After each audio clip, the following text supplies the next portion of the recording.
Hello दोस्तों, मैं आज़ाद sir आपका अपना YouTube channel mentor study point में स्वागत है। जैसा कि आप जानते हैं, मैं अपने मेंटर स्टडी पॉइंट के माध्यम से आपको भारत के इतिहास को पढ़ा रहा हूं। भारतीय इतिहास में मैं आपको आधुनिक भारत के बारे में बताने का प्रयास कर रहे हैं। इस आधुनिक भारत के तहत हम लोगों ने, जैसा कि आपने देखा कि सबसे पहला टॉपिक जो है भारत में यूरोपीय कंपनियों का आगमन के बारे में हमने 3 वीडियो के माध्यम से कंप्लीट किया और साथ ही साथ एक वीडियो में उससे संबंधित जो भी क्वेश्चंस थे उस क्वेश्चंस के बारे में हम लोगों ने डिस्कस किया। इस प्रकार प्यारे मेरे दोस्तों, मैंने आपको 4 वीडियो के माध्यम से मॉडर्न हिस्ट्री का पहला टॉपिक, जिसे हम भारत में यूरोपीय कंपनियों का आगमन के नाम से जानते हैं, समझाने की कोशिश की और मैं उम्मीद करता हूं कि शायद आपको इस वीडियो के माध्यम से निश्चित तौर पे कुछ बेहतर पढ़ने को मौका मिला होगा। इसी को ध्यान में रखते हुए आज मैं अपने इस वीडियो के माध्यम से इसका दूसरा टॉपिक जो है, जिसे हम लोग मुगल साम्राज्य का पतन या विघटन के नाम से जानते हैं, इसके बारे में मैं आपको बताने जा रहा हूं। हालांकि यहाँ से प्रश्न तो बहुत कम पूछे जाते हैं, लेकिन जो भी प्रश्न पूछे जाते हैं वो काफ़ी ही इम्पोर्टेंट होते हैं कंपटीशन के लिहाज से, और ख़ास करके उस कंपटीशन में जो आप में से अगर कोई व्यक्ति आगे उच्च स्टडी के लिए अध्ययन करता हो, उसके लिए तो मुगल साम्राज्य का पतन बहुत ही महत्वपूर्ण माने रखता है। तो दोस्तों, मैंने आपको कई बार अपने इसी वीडियो के माध्यम से बताया है कि कभी भी आप इतिहास को रटने का प्रयास मत कीजिएगा। कभी भी इतिहास को समझ करके अवधारणा पर आधारित उसे पढ़ने का कोशिश करेंगे तो वो इतिहास आपके दिमाग में लंबे समय तक एस्टेब्लिश हो पाएगा, यानी रुक पाएगा। और जब आपके दिमाग में कोई भी कंसेप्ट लंबे समय तक रुक पाता है तो आप उसी के आधार पर एक निरंतर प्रक्रिया के माध्यम से जब आप एग्ज़ाम की तैयारी करते हैं तो उस एग्ज़ाम को क्रैक कर पाते हैं और उसमें सफलता आपको हासिल होती है। उसके लिए आपका कंसेप्ट बिल्कुल क्लियर हो, ताकि अगर कोई चीज़ आपने एक बार पढ़ लिया है तो उसे बार बार पढ़ने की ज़रूरत ना हो। तो दोस्तों, आप लोगों को मेरी बात समझ में आ गई होगी कि इतिहास कभी रटने का प्रयास मत कीजिएगा। ठीक है, चलिए तो आज हम लोग मुगल साम्राज्य के पतन के बारे में आपको बताने जा रहे हैं। दोस्तों, मुगल साम्राज्य के पतन को मैं एक आपको पूरी कहानी के माध्यम से पहले बताने की प्रयास कर रहा हूँ।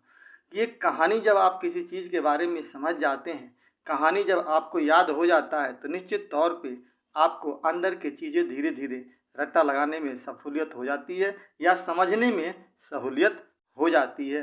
तो आज हम लोग एक कहानी के माध्यम से मुगल साम्राज्य के पतन के बारे में पढ़ेंगे और इसको हम थोड़ा पीछे से आपको बताने का प्रयास कर रहे हैं।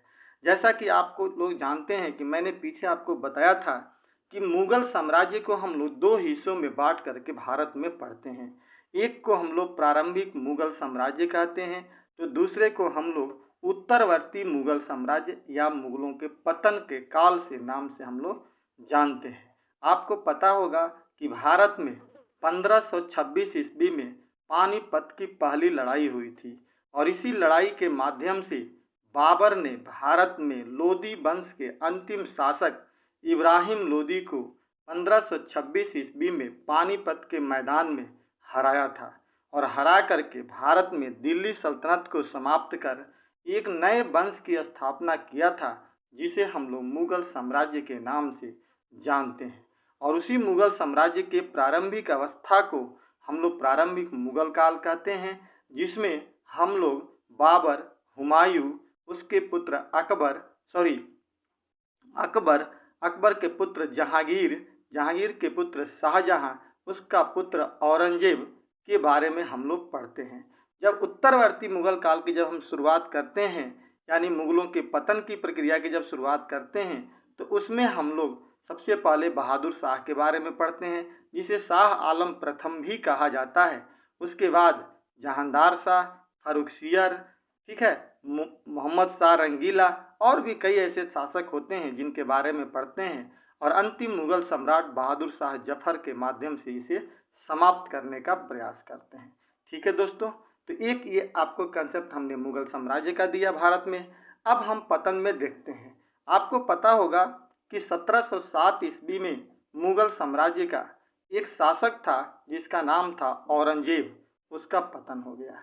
जब तक औरंगजेब मुगल साम्राज्य का शासक था तब तक उसने पूरे मुगल साम्राज्य को अपनी क्षमता के बल पे एकत्रित करके रखा था, यानी पूरी तरह से बांध करके उसने रखा था। लेकिन जैसे ही औरंगजेब की मृत्यु होती है, मुगल साम्राज्य में विघटन की प्रक्रिया शुरू हो जाती है, क्योंकि साम्राज्य पूरी तरह से फैल चुका था और औरंगजेब के बाद ऐसा कोई उत्तराधिकारी नहीं हुआ जो पूरे मुगल साम्राज्य को एक सूत्र में बांध पाए या अपने साथ लेकर चल पाए, यानी उसमें ऐसा कोई नेतृत्वकर्ता नहीं हुआ जो इस साम्राज्य को आगे बढ़ाए, जिसका नतीजा यह हुआ कि इस साम्राज्य में धीरे धीरे साम्राज्य में शासक जो थे वो कमजोर होते गए और अंदर ही अंदर गुटबाजी की प्रक्रिया शुरू हो गई। और गुटबाजी की वजह से छोटे छोटे जो राज्य थे जिनको औरंगजेब अपने शक्ति के बल पर अपने साम्राज्य में समाहित करके रखा हुआ था, वो धीरे धीरे क्या हो गए, इससे टूटने लगे और टूट करके अलग होने लगे और अलग हो करके एक नए अपने राज्य की स्थापना करने लगे। जैसे मैं आपको इस टॉपिक के बाद ही जस्ट मैं अगला टॉपिक पढ़ाऊंगा तो उसमें बताऊंगा नवीन राज्यों का उदय। तो वो अलग अलग जब नींव रखने लगे, जैसे बंगाल हो, हैदराबाद हो, अवध हो, ठीक है ना, इस तरह से ये लोग टूटने लगे।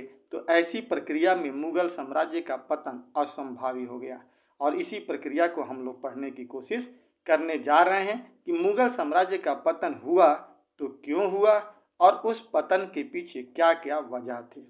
ठीक है दोस्तों, चलिए आगे हम लोग बात करते हैं। जब 1707 ईस्वी में औरंगजेब, एक कहानी समझिएगा, जब 1707 ईस्वी में औरंगजेब की मृत्यु होती है तो अपनी मृत्यु से पहले औरंगजेब ने क्या किया था कि एक अपना वसीयतनामा लिख कर गया था। जैसे बाबर भी, हम लोग पढ़ेंगे आगे मुगल काल में, तो बाबर भी अपना मरने से पहले अपने पुत्रों के बीच में वसीयतनामा लिख कर गया था। अब सवाल ये आता है कि वसीयतनामा क्या होता है, ये आपको समझना है।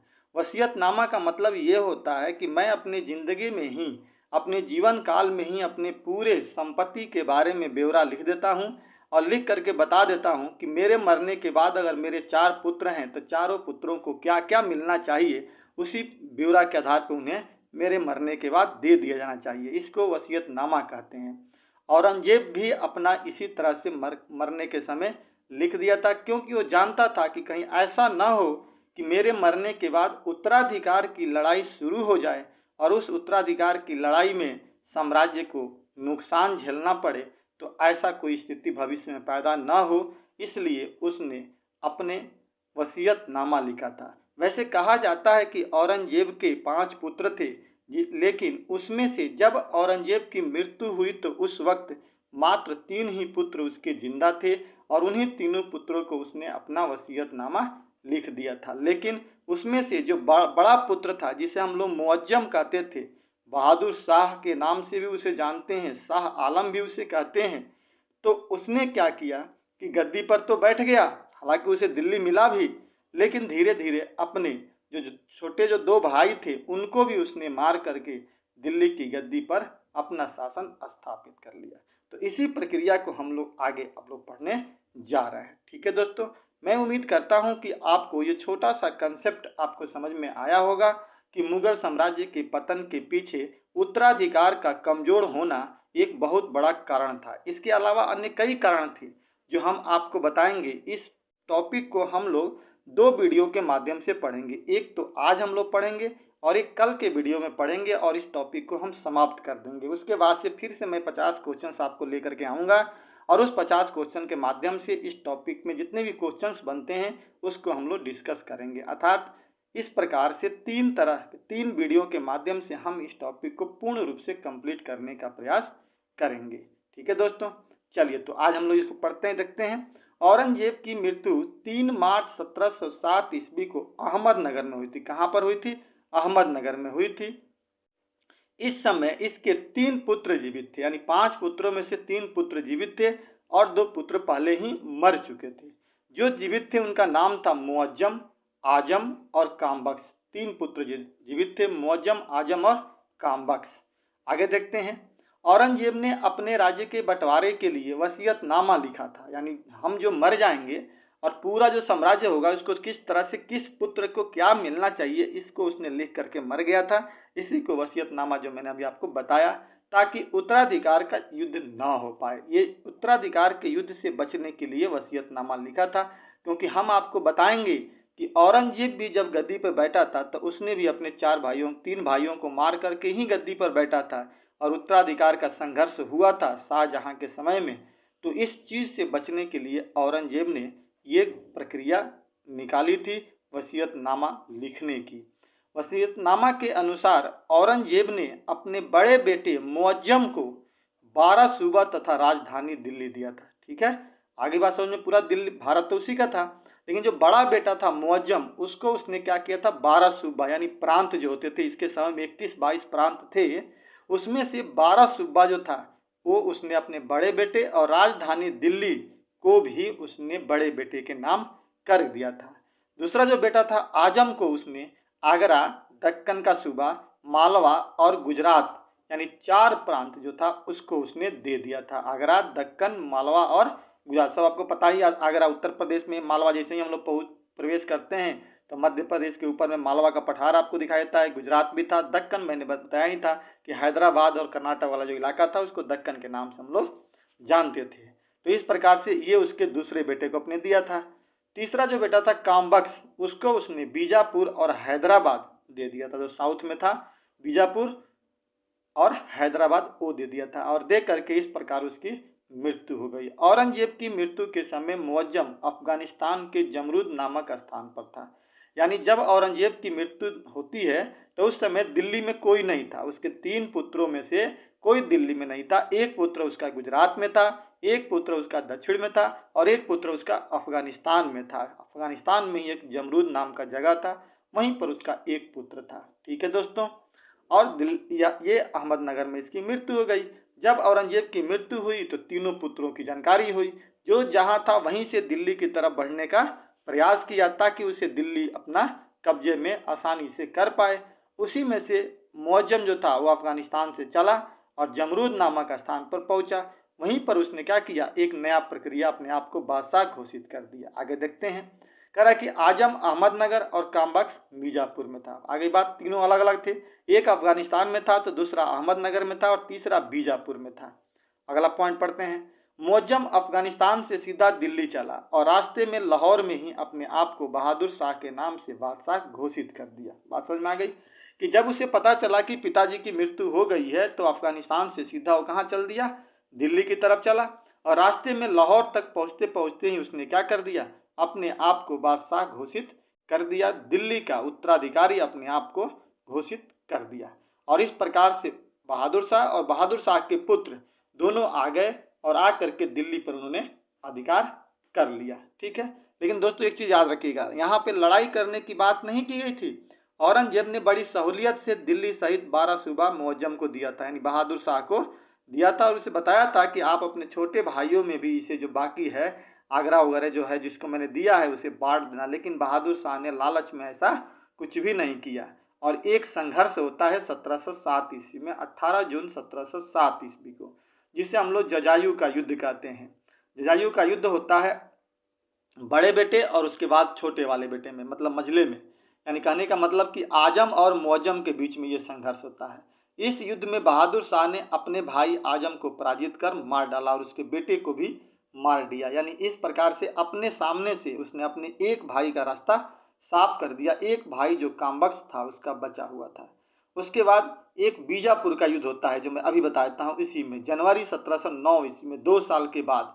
इस युद्ध में बहादुर शाह ने अपने भाई कामबख्श और उसके 2 पुत्रों को मार दिया। और इस प्रकार से बहादुर शाह, जिसे हम लोग आजम कहते थे, मुअज्जम कहते थे, और उसी का नाम बहादुर शाह प्रथम भी था, इसने अपने दोनों भाइयों को बड़ी क्रूरतापूर्वक मार करके पूरे दिल्ली का शहंशाह अपने आप को घोषित कर दिया और बादशाह बन गया। इस प्रकार अब हम लोग आगे जो है बहादुर शाह के बारे में पढ़ने का प्रयास करते हैं। बहादुर शाह प्रथम, जिसे हम लोग शाह आलम प्रथम भी कहते हैं, यह 1707 से लेकर के 1712 ईस्वी तक शासन किया था। कब से कब तक शासन किया था दोस्तों? तो 1707 से लेकर के 1712 ईस्वी तक इसने शासन किया था। बहादुर शाह को शाह बेखबर के नाम से भी जाना जाता है। याद रखिएगा, यहाँ पे जो 4 शासक मिलेंगे, एक बहादुर शाह, जहांदार शाह, फर्रुखसियर और मोहम्मद शाह, इन चारों की एक अलग उपमा दी गई थी, एक अलग उपनाम से पुकारा जाता था। एक को हम लोग शाह बेखबर कहते थे, तो दूसरे को हम लोग लंपट मूर्ख कहते थे, तीसरे को हम लोग घृणित कायर कहते थे, तो चौथे की उपमा एक रंगीला दी गई थी, जिसे मोहम्मद शाह रंगीला के नाम से जाना जाता है। ठीक है दोस्तों, तो बहादुर शाह को शाह बेखबर के नाम से भी जाना जाता है। इस प्रकार अगर देखा जाए तो इसका 4 नाम हुआ: मुअज्जम, बहादुर शाह प्रथम, शाह आलम प्रथम और शाह बेखबर। ठीक है, अगला पॉइंट देखते हैं। यह 66 वर्ष की अवस्था में गद्दी पर बैठा था। कितने वर्ष की उम्र में जी? तो 66 वर्ष की अवस्था में गद्दी पर बैठा था, यानी लगभग बूढ़ा हो चला था तब यह गद्दी पर बैठा था। अब इस अवस्था में आप बताइए कि क्या यह क्रूरतापूर्ण कोई नीति अपना पाएगा? नहीं, इसने क्रूरता की नीति नहीं अपनाई। जो औरंगजेब की क्रूरता की नीति थी, जो चाहा जाता है कि उसके समय में सबसे ज्यादा हिंदुओं पर जनसंहार हुआ, मंदिरें लूटी गई, मंदिरों को तोड़ा गया, उस प्रकार की नीति इसने नहीं ली। इसने एक नया नीति का निर्माण किया, जिसे हम लोग कहते हैं मेल मिलाप की नीति, यानी सबको एक साथ लेकर चलने की नीति को इसने आगे बढ़ाया, और शायद यही मेल मिलाप की नीति इसके पतन को भी साबित कर दिया। ठीक है दोस्तों, तो अब देखिए, इसने मेल मिलाप की नीति के तहत राजपूताना के साथ दोस्ती किया, राजपूतों से अपने साथ लेकर चलने का प्रयास किया। ठीक है, अगला उसने मराठा सरदारों के प्रति भी उसकी नीति अस्थिर रही, मतलब कोई निश्चित नीति नहीं थी कि हाँ एक ऐसी प्रकार की नीति होना चाहिए। जैसे हम लोग पढ़ रहे हैं, पीछे पढ़ेंगे, आगे पढ़ेंगे हम लोग, अकबर ने राजपूतों के साथ एक नीति बनाई तो स्थिर थी, लेकिन इसकी कोई नीति स्थिर नहीं थी, क्योंकि इसने उन्हें दक्कन की सरदेशमुख तो दे दी, लेकिन चौथ का अधिकार नहीं दिया। अब देखिए, मराठा जो थे ना, वो 2 प्रकार के टैक्स वसूलते थे। मराठा मैं आप लोगों को पढ़ाऊंगा, जिंदगी में ऐसा कभी नहीं पढ़े होंगे जैसा मैं मराठा आप लोगों को पढ़ा दूंगा। ठीक है दोस्तों, बस वेट कीजिए, इतिहास का आपको मैं बिल्कुल पर्दाफाश कर दूंगा इतिहास का कि इतिहास होता क्या है। तो मराठों के समय में, मराठा जो थे अपने समय में 2 प्रकार के टैक्स वसूलते थे, एक सरदेशमुख और एक चौथ। ठीक है, चौथ मतलब कुल हिस्सा का चौथा हिस्सा वो लोग अपने पास ले लेते थे, और सरदेशमुख यानी टोटल हिस्से का 10वां हिस्सा अपने पास लेते थे। ये हम डिटेल्स में और बताएंगे। तो उसने क्या किया कि मराठों के साथ जो संधि की, उसमें सरदेशमुख के अधिकार तो उनको दे दिया कि आप 10वां हिस्सा वसूलिए, और चौथ का अधिकार उन्हें नहीं दिया। तो क्या आप बताइए कि पूर्ण रूप से कोई नीति हुई? ये तो अधूरा नीति हुई। इसी को हम लोग अस्थिर नीति के नाम से जानते हैं। तो मराठा भी इससे कहीं ना कहीं नाराज हो गए। दूसरी तरफ बहादुर शाह ने गुरु गोविंद सिंह, इसी में सिख गुरु थे, 10वें गुरु को हम लोग क्या कहते हैं? गुरु गोविंद सिंह कहते हैं, के साथ संधि कर उन्हें एक बड़ा मनसब देकर विद्रोही सिखों के साथ मेल मिलाप करने की कोशिश की। मतलब यहाँ भी उसने एक यही नीति अपनाई, जो विद्रोही थे करने की कोशिश की। परंतु जब गुरु गोविंद सिंह की मृत्यु हो गई, जो 10वें गुरु थे, उनकी जब मृत्यु हो गई, तो उनकी मृत्यु के बाद बंदा बहादुर, जो गुरु की परंपरा तो हालांकि समाप्त हो गई, लेकिन एक जो था व्यक्ति जिसका नाम था बंदा बहादुर, वो अपने सिख भाइयों का नेतृत्व करते हुए आगे बढ़ता है।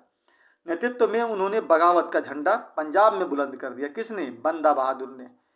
तो तब बादशाह ने स्वयं विद्रोहियों के खिलाफ अभियान का नेतृत्व किया, और इस प्रकार से इसकी अपने रास्ते से हटाने का प्रयास किया। हालांकि आगे चल करके 1715 में इसकी मृत्यु हो जाती है बंदा बहादुर को, दिल्ली में ही। ठीक है दोस्तों, तो यहाँ पर भी सिखों के साथ भी इसकी कोई नीति अच्छी नहीं थी। उसी प्रकार बहादुर शाह ने बुंदेल सरदार छत्रसाल से भी मेल मिलाप का नीति अपनाने का प्रयास किया, लेकिन वहां भी सफल नहीं हुआ। इस प्रकार इसने एक छोटी सी शुरुआत तो जरूर की, लेकिन किसी के प्रति उसने स्थिर नीति को नहीं रखा, घाल मेल की नीति को रखा, छोटे छुपाव की नीति को रखा, जिसका नतीजा हुआ कि साम्राज्य में अशांति फैलने लगा। कोई संतुष्ट ही नहीं था इससे, और धीरे धीरे अस्थिरता का माहौल तैयार हुआ और पतन की प्रक्रिया आगे शुरू हुई। बहादुर शाह के शासनकाल के दौरान प्रशासन की हालत और भी बिगड़ गई। एक तो पहले से ही बिगड़ती आ रही थी औरंगजेब के समय से ही, क्योंकि बहुत बड़ा साम्राज्य बन गया था और एक व्यक्ति को संभाल कर रखना मुश्किल हो रहा था, तो एक तो बिगड़ती जा रही थी। बहादुर शाह ने उसमें और भी सहयोग करके और बिगाड़ दिया अपनी नीतियों के माध्यम से, जो इसकी नीति मेल मिलाप की रही।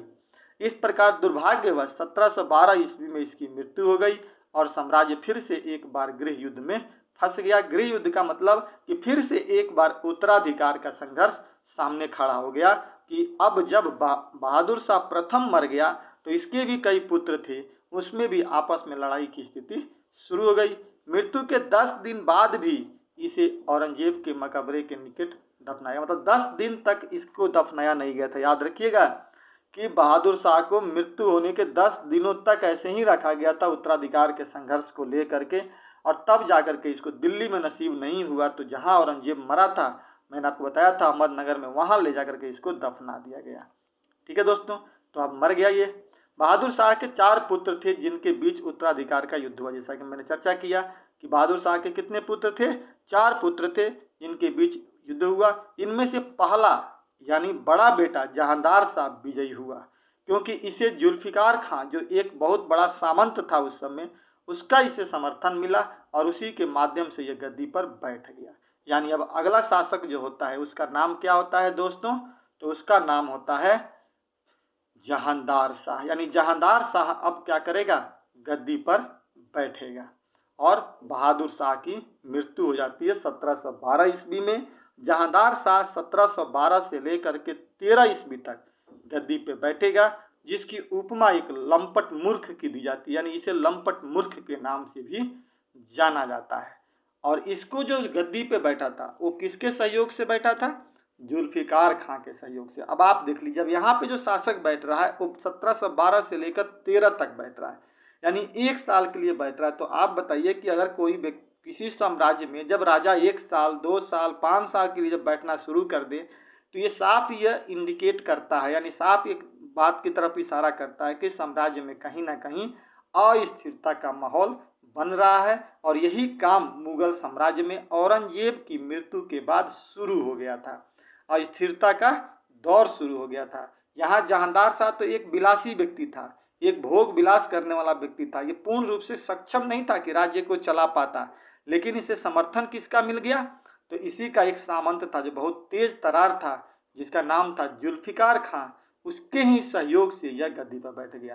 तो निश्चित तौर पे जब गद्दी पे बैठेगा और जो भोग विलास वाला आदमी है वो तो भोग विलास में ही रहेगा और उसका उत्तराधिकारी के तौर पे दूसरा कोई शासन चलाएगा। जब दूसरा कोई शासन चलाएगा, ऐसी स्थिति में क्या होगा, राजा कमजोर हो जाएगा, और जब राजा कमजोर हो जाएगा तो दरबार के अंदर क्या होगा, गुटबंदी शुरू हो जाएगी, और जब गुटबंदी शुरू हो जाएगी तो पतन का दूसरा रास्ता खुल जाएगा। आप देख लीजिए, घर में हम छोटा सा एग्जाम्पल दे रहे हैं, अपना ही घर ले लीजिए, हम अपने ही घर में हम 4 भाई रहते हैं और चारों भाई अगर अच्छी तरह से साथ मिलजुल करके काम करते हैं और हमारा एक भाई जो सबको नेतृत्व करके आगे बढ़ता है, तो देखिए घर की प्रगति बहुत तेजी से होती है। लेकिन उसी घर में कोई व्यक्ति बाहर से आकर सेंध लगा देता है, फूट डालने की बात करने लगता है, तो धीरे धीरे उस घर में विघटन की प्रक्रिया शुरू हो जाती है और बड़े की बात मानना लोग कम कर देते हैं। ठीक इसी प्रकार से जहांदार शाह की गद्दी पर बैठते ही गुटबंदी की प्रक्रिया शुरू हो जाती है जुल्फिकार खां के माध्यम से। और जहांदार शाह तो आप जानते ही हैं, मैंने पहले ही चर्चा किया, ये भोग विलासी वाली व्यक्ति था। इसके समय में एक बेश्या थी जिसका नाम था लाल कुंवरी। लाल कुंवरी नाम की एक बेश्या थी, इसी के ऊपर ये दीवाना था और उसी के आसपास हमेशा रहता था। साम्राज्य से इसको कोई मतलब नहीं था, साम्राज्य को देखता कौन था, जुल्फिकार खां और उसके पिता असद खान ने मिल करके चलाना शुरू किया। नतीजा क्या हुआ कि साम्राज्य का पतन शुरू हो गया। ठीक है दोस्तों, तो ये एक बार आप इसको समझने का कोशिश कीजिए। मैं इसको आपको फिर से एक बार बता रहा हूँ। देखिए, इसमें कह रहा है कि इसके समय में प्रशासन जुल्फिकार खां के हाथों में था, आ गया था, जो दिल्ली का वजीर बन चुका था। क्या बन चुका था जी, वजीर। और वजीर ही राजा के बाद दूसरा महत्वपूर्ण पद होता था। जुल्फिकार खां के पिता असद खां दिल्ली के वकील बन चुके थे, नियुक्त कर दिया गया था उनको। ये दोनों बाप बेटा ईरानी अमीरों के नेता थे। यानी कहने का मतलब है कि देखिए, इस समय दरबार में गुटबंदी की प्रक्रिया हो गई थी और इस गुटबंदी में 3 तरह के गुट थे मुगलों के साम्राज्य, मुगलों के दरबार में इस समय। इसमें से एक गुट जो था जिसको हम लोग ईरानी गुट बोलते थे, एक गुट था जिसको हम लोग तुरानी गुट बोलते थे, और एक गुट था जिसको हम लोग सैयद बंधुओं का गुट बोलते थे। और ये तीनों ही गुटबंदी आपस में क्या करने लगे, षड्यंत्र करने लगे और एक राजा को हटाना और दूसरे राजा को बैठाना, यानी किंग मेकर वाली जो भूमिका होती है ना, उस प्रक्रिया में गुटबंदी यहाँ से चलने लगा। और इसी किंग मेकर में महत्वपूर्ण भूमिका निभाने वाले सैयद बंधु आगे चल करके उभर करके आते हैं। तो इस प्रकार से आपने देखा कि जुल्फिकार खां के पिता असद खां दिल्ली का वकील नियुक्त किया गया था। दोनों बाप बेटा ने ईरानी अमीरों के नेता थे, यानी अब ये लोग ईरानी गुटवादी में आ गए थे। हालांकि इसके शासनकाल में भी अस्थिरता का माहौल बना रहा। यहाँ पर भी प्रशासन जो था वो पूरी तरह से एकत्रित न होकर के अस्थिर बना रहा। आप समझ रहे होंगे कि कैसे पतन की स्थिति शुरू हो रही है।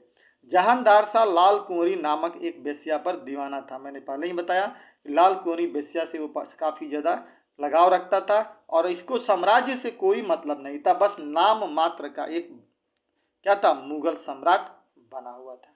और ऐसी ही स्थिति में इसकी 1713 ईस्वी में मृत्यु हो जाती है, जब एक लड़ाई होती है। दावा करता है, इसी का भतीजा होता है जिसका नाम होता है फर्रुखसियर, यानी जहांदार शाह का ही भतीजा होता है जिसका नाम होता है फर्रुखसियर।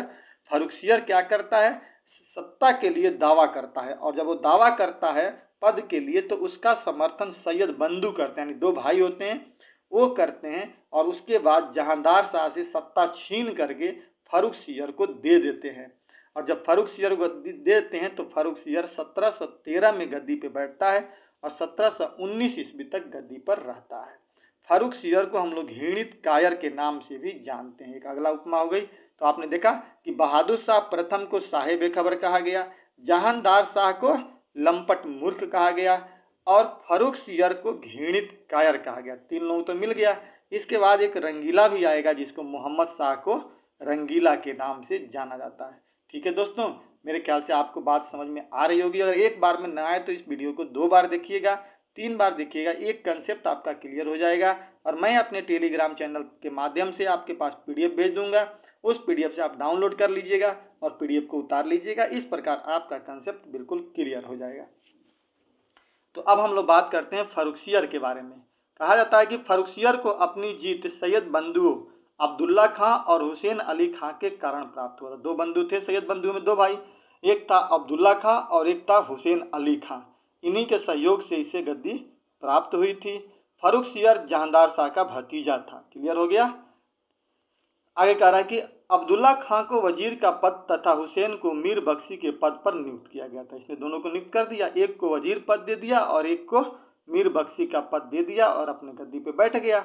उसके बाद से इसने राजा जय सिंह को सवाई की उपाधि भी दी थी। राजा जय सिंह को सवाई की उपाधि किसने दिया था, तो फर्रुखसियर ने सवाई की उपाधि दी थी।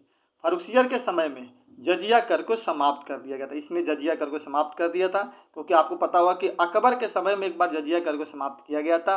बाद में चल करके औरंगजेब ने जजिया कर को फिर से लागू किया था। बीच बीच में लागू और ख़त्म होते रहता था। फिर इसके समय में भी लागू हुआ था पहले से ही, लेकिन इसके समय में आते आते इसने क्या कर दिया, अपने समय में जजिया कर को समाप्त कर दिया। अब आपको सवाल ये उठ रहा होगा दिमाग में कि जजिया कर क्या होता था। तो उस समय जो मुसलमान होते थे वो हिंदुओं से एक प्रकार के कर वसूल करते थे, उसी कर को हम लोग जजिया कर कहते हैं। जो गैर मुसलमान यानी जो मुसलमान नहीं है, हिंदू है, उससे कर लिया जाता था, उसी कर को जजिया कर कहा जाता था। और हिंदुओं से तीर्थ कर भी उस समय लिया जाता था, जो यात्रा के लिए देते थे ये लोग। उस तीर्थ कर को अकबर भी समाप्त किया था, इसने भी तीर्थ कर को समाप्त कर दिया कुछ जगहों पर, सभी जगह पर नहीं, कुछ जगहों पर। इस प्रकार कुछ इसने नेक काम किया, एक जजिया कर को समाप्त किया और दूसरी तरफ तीर्थ यात्रा कर को भी समाप्त किया कुछ स्थानों पर।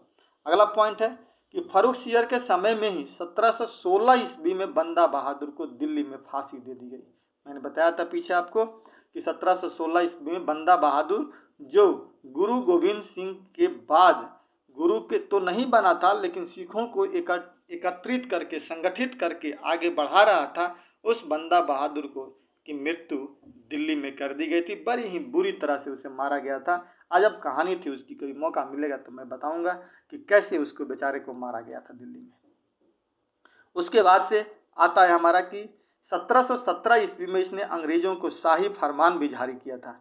आपको याद होगा कि मैंने आपको जब जब पतन पढ़ा रहे थे, यूरोपियों का आगमन पढ़ा रहे थे, तो उसमें हमने कहा था कि औरंगजेब को 1717 ईस्वी में एक शाही फरमान मिला था, जिस फरमान की तरफ से के माध्यम से उसे 3 प्रकार की क्या मिली थी, छूट मिल गई थी। और उसी छूट के माध्यम से औरंगजेब जो थे वो भारत में बहुत ही सफल हो गए थे और आगे बढ़ गए थे। ठीक है दोस्तों, बहुत ही आगे बढ़ गए थे। इस प्रकार से हम देखें तो वही शाही फरमान 1717 ईस्वी में औरंगजेब को और क्या बोलते हैं अंग्रेजों को इसने दिया था, और इस प्रकार 1719 ईस्वी में इसकी मृत्यु हो गई थी। तो दोस्तों आज हम लोग यहीं तक पढ़ते हैं।